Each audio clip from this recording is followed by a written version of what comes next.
देवेंद्र फडणवीस हे ज्या पद्धतीची भाषा करत होते ती भाषा फेक नरेटिव्हचं केंद्र किती मोठं असू शकतं याचा फार मोठा धडधडीत पुरावा म्हणजे कालचं फडणवीस यांचं भाषण होतं।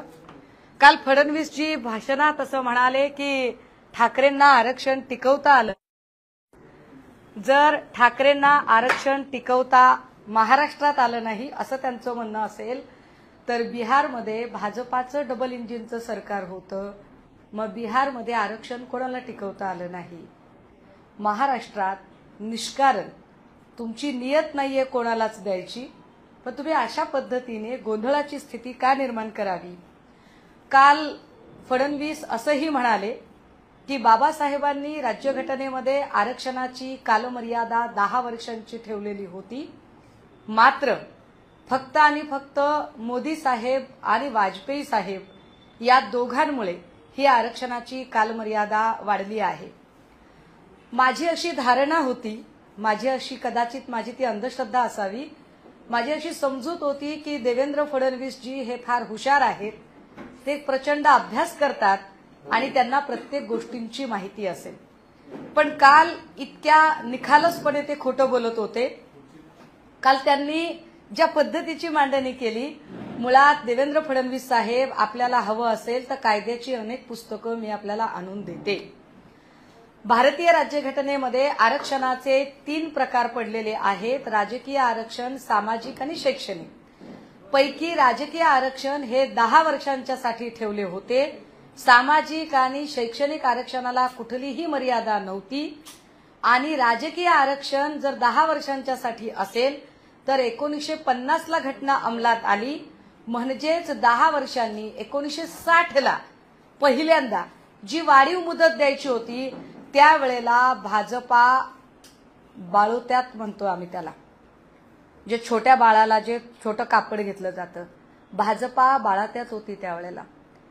60 ला कालमर्यादा कुणी वाढवली, त्यानंतर पुन्हा 10 वर्षांनी 70 ला भाजपा होती का, पुन्हा 10 वर्षांनी 80 ला भाजपा होती का, पुन्हा 10 वर्षांनी 90 ला भाजपा होती का। फडणवीस साहेब किती खोटं बोलाल। फेक नरेटिव्हचं चालतं बोलतं केंद्र म्हणजे तुम्ही आहात। पहिल्यांदा जरा स्वतःच्या अंतर्मनामध्ये डोकावून बघा की वाजपेयी आणि मोदीजींचा 10 वर्षाचा आरक्षण वाढवण्याशी सुतराम संबंध येतो का। राहिला प्रश्न राजकीय आणि सामाजिक आरक्षणाचा, तर त्या आरक्षणाला कुणीही धक्का लागू शकत नाही, हे घटनेच्या फ्रेमवर्कमध्ये सांगितलेलं आहे। लोकसभेच्या अधिवेशनाच्या आजच्या पहिल्या दिवशी फडणवीस साहेब कळवा तुमच्या केंद्रातल्या सत्ताधारी खासदारांना की सर्वमान्य, कुणावरही अन्याय होणार नाही, सगळ्या घटकांना सामावून घेतलं जाईल अशा पद्धतीने आणि सगळ्यांच्याच आरक्षणाचा व्यवस्थित प्रश्न सोडवला जाईल अशा पद्धतीने प्रपोजल तुम्ही आज मांडा। त्यासाठी विरोधक म्हणून विरोधी बाकावर असणारे आम्ही खासदार काय त्यावेळेला भूमिका घेतो हे बघा। मुळात तुमची किती नियत आहे ती नियत आधी तुम्हाला कळू द्या। राहिला प्रश्न अमित शाह यांचा, मुळात अमित शाह यांच्यावर आम्हाला फार बोलायची इच्छा होत नाही, कारण महाराष्ट्राचं राजकारण कसं असावं, महाराष्ट्राची शिस्त कशी असावी, महाराष्ट्रात याच महाराष्ट्रात आले होते आणि आपल्यासारखंच ते बोलले होते, नॅचरल करप्ट पार्टी वगैरे। आणि जेव्हा ते असं बोलले त्याला 72 तासही उलटून गेले नाही। ज्या सिंचन घोटाळा आणि 70,000 कोटीच्या घोटाळ्यावर असणाऱ्या अजित पवारजींना 72 तासाच्या आत सत्तेत घेऊन बसले होते। तुमच्या तोंडी भ्रष्टाचाराची भाषा अजिबात चांगली दिसत नाही, कारण महारा लागलं आणि म्हणून तुम्ही इथे येऊन औरंगजेब फॅन क्लब वगैरे यासारखी बाष्कळ भाषा वापरताय।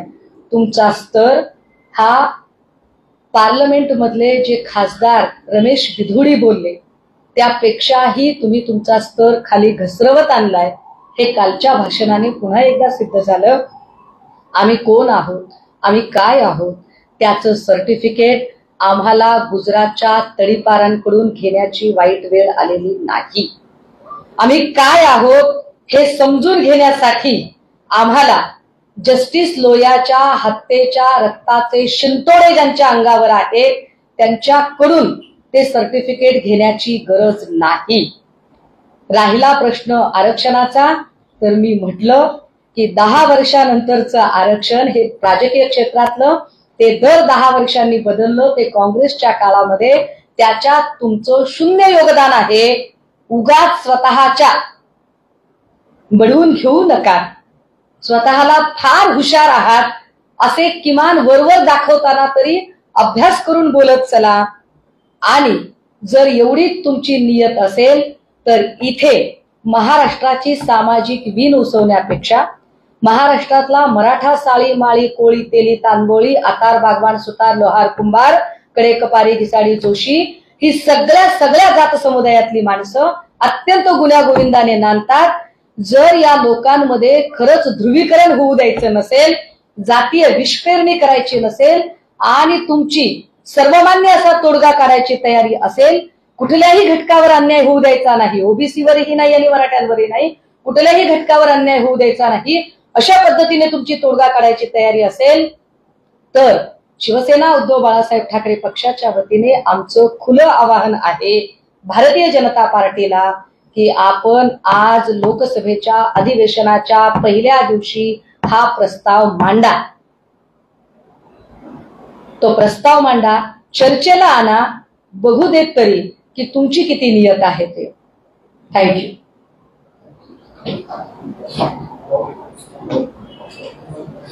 आरएसएसच्या कार्यक्रमात कर्मचारी सहभागी होणारे 58 वर्षाचा हा वेळ होता तो बदलणार मला असं वाटतं की ज्या पद्धतीने आरएसएसचा एकूण मागच्या काही काळामध्ये भाजपच्या कार्यपद्धतीबद्दल त्यांच्या मनामध्ये एक प्रचंड राग निर्माण झालेला आहे. भाजपबद्दलचा, भाजपच्या कार्यपद्धतीबद्दलचा, अजित पवारांना सोबत घेतल्याबद्दलचा तो राग कमी करण्यासाठी अशा पद्धतीने हे परिपत्रक भाजपकडून काढलेलं आहे.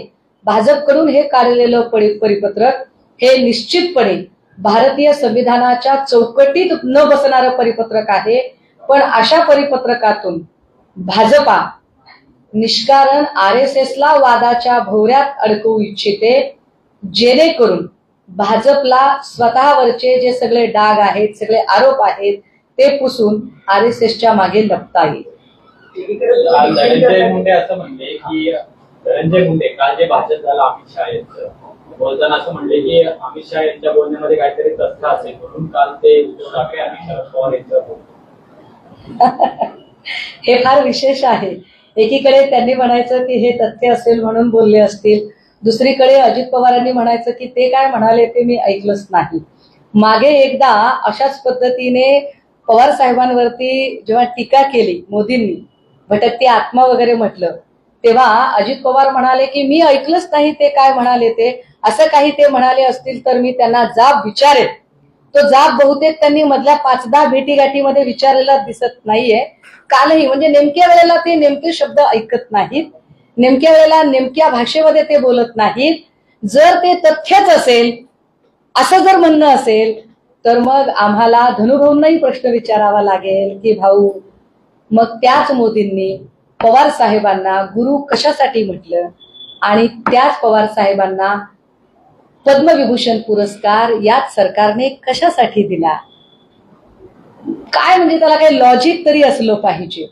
पण या सगळ्यातनं एक गोष्ट नक्की स्पष्ट झालेली आहे की ज्या अर्थी इथे आल्यावर मोदी असतील किंवा शहा असतील यांचं भाषण पवार आणि ठाकरे ही नावं घेतल्याशिवाय सुरूही होत नाही आणि संपतही नाही, याचा स्पष्ट अर्थ असा आहे की आज घडीला महाराष्ट्रामध्ये भाजपाच्या समोरचं सगळ्यात मोठं आव्हान जर काही असेल तर ते शिवसेना उद्धव बाळासाहेब ठाकरे हे आहे आणि ते आम्ही अत्यंत सकारात्मक घेतो. मुंबईचे 4 नगरसेवक आज शिंदे गटात प्रवेश केलेला आहे. निधी मिळत नाही म्हणून ते गेलेले आहेत. अजूनही ब्लॅकमेलिंग चालू असं वाटतं. ते 2 लोक आहेत, सिंगन आणि अजून एक आडनाव आहे. आणि मला असं वाटतं की काय म्हणता येईल त्याला, इंसान के ख्वाहिशों की कोई इंतहा नहीं होती. 2 गज जमीन चाहिए 2 गज कफन के बाद. आणि त्यामुळे अशा इतक्या बेइंतहा ज्यांच्या अमर्याद सत्ताकांक्षा आहेत त्यांना आपण नाही पुरे पडू शकत. मला असं वाटतं की आम्ही आमचं ठरवून घेतलेलं आहे. आलात तर तुमच्यासह, नाही आलात तर तुमच्याशिवाय लढणं अपरिहार्य आहे. त्यामुळे सत्तेच्या आणि पैशाच्या बळावर शिंदेंना जेवढी लोक फोडता येतील ती त्यांनी खरंच फोडावी. म्हणजे आम्हालाही एकदा कळू देत लढणारे मावळे किती आहेत आणि उडणारे कावळे किती आहेत. दोन्ही DCMचा वाढदिवस आहे, शुभेच्छा. काय योग आहे. खरं तर मला सतत असं वाटत राहतं की दोघांची जे वाढदिवस म्हणजे त्यांना खूप शुभेच्छा. भाऊ आहेत आमचे. जरी दादा म्हणाले की त्या काय माझ्या बहीण आहेत का, म्हणजे लाडकी बहीण योजना जाहीर करणारे अजित दादा मागे असं म्हणाले की सुषमा अंधारे काय माझ्या बहीण आहेत का, त्यांनी अजून कोणाकडे जाऊन रडावं, माझ्यासमोर कशाला रडतात. पण तरी सुद्धा अजितदादांना आणि देवेंद्र फडणवीस साहेबांना आमच्याकडून लक्ष शुभेच्छा. आमच्याशी भांडण्यासाठी तरी आणि आम्ही सत्तेवर आल्यावर विरोधी बाकावर बसण्यासाठी तरी त्यांनी सुदृढ राहणं गरजेचं आहे. त्यांना शुभेच्छा. पण मला सातत्याने असं वाटतं की या दोनही व्यक्तींच्या जन्मतारखा चुकीच्या आहेत का. कदाचित या दोघांची जन्मतारीख 1 एप्रिल असावी असं मला राहून वाटतं एकूण त्यांचा सगळा स्वभाव बघता. पण शुभेच्छा त्यांना. 3 ऑगस्टला उद्धव ठाकरे यांचं काही शिबिर आहे 3 ऑगस्टला पुण्यामध्ये एक रिलिजियस ऍक्टिव्हिटी आहे. सो आम्ही त्याच्या संबंधाने जरा विचार करत आहोत. परंतु 3 ते 5च्या दरम्यान निश्चितपणे पक्षाच्या अधिवेशन इथे होत आहे, ज्यामध्ये पक्षाचे सगळे सन्माननीय नेते उपस्थित राहतील. युवा सेना असेल, फादर बॉडीचे सगळे लोक असतील, महिला आघाडी, व्यापारी सेना, विद्यार्थी सेना, सगळ्या प्रकारचे नेते मंडळी त्या दिवशी पुण्यामध्ये उपस्थित असतील. तत्पूर्वी 24 तारखेला पक्षाच्या वतीने आयोजनाच्या संदर्भाने एक महत्वाची बैठक पुणे जिल्ह्याचे संपर्क नेते प्रमुख सन्माननीय सचिन भाऊ आहेर यांच्या अध्यक्षतेखाली एक बैठक 24 तारखेला होईल.